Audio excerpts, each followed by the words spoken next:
Nem toda depressão é igual. Você sabe a diferença de depressão unipolar de depressão bipolar? Às vezes a pessoa pode ser tratada por anos com depressão como se todas fossem tratadas da mesma forma ou como se tivesse exclusivamente um tipo de depressão.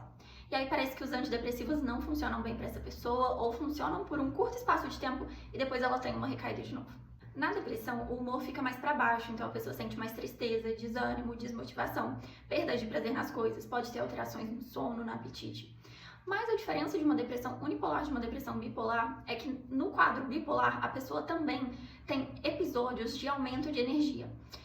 Esses episódios podem ser de um grande aumento, o que chama a atenção da pessoa e das pessoas ao seu redor, ou pode ser de forma mais sutil, que é o que a gente chama de uma hipomania. O que acontece então nesse quadro de hipomania? A pessoa muitas vezes está mais produtiva, está conseguindo tirar ideias do papel e fazer coisas que não estava conseguindo fazer quando o humor estava mais deprimido. E agora essa pessoa consegue, tem energia, tem ânimo. Então muitas vezes ela interpreta essa melhora como uma melhora dos sintomas depressivos, como se agora estivesse tudo bem ou a medicação estivesse fazendo efeito. Mas se a gente está falando de um episódio de hipomania, isso vai ser determinante na conduta do tratamento dessa pessoa. A gente precisa olhar para a hipomania, né? Ainda que isso não chegue como um problema para a gente na clínica, principalmente se a gente não pergunta diretamente sobre isso para a pessoa, dificilmente ela traz isso como uma queixa. A gente precisa investigar, a gente precisa de um histórico familiar, de coletar muito bem essas informações para ver se a gente não tem deixado passar despercebido nenhum possível momento de hipomania ali na vida daquela pessoa.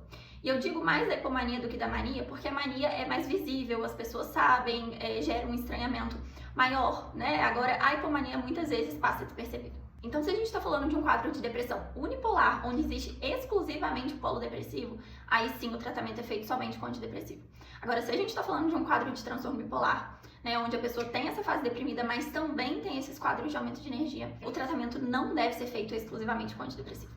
Então, enquanto profissionais, esse é o nosso grande desafio, né? Muitas vezes a pessoa nos busca quando está no quadro depressivo, a maior parte das vezes, eu diria. Então, a gente precisa investigar muito bem tudo isso para ver se a gente não está falando de um quadro depressivo bipolar ao invés de unipolar.